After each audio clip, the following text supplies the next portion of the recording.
منصور للاهل. لا انا قلتش دي، انا قلت يا خطيب انا مديك خزوقين كهرباء وإمام. قايل كده عندك خزوقين كهرباء وإمام. تلقوا خزوقين ولا ما تلقوش؟ حصل.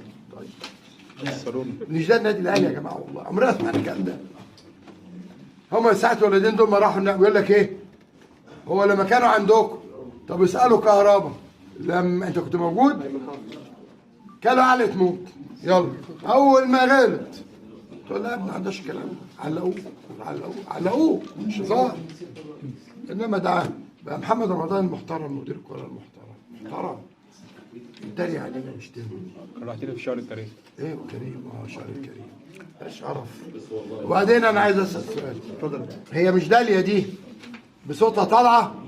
حصل تسريب. ما تقولش تسريب، انا عارف مين. تمام. انا بسال سؤال، هو قدر يرد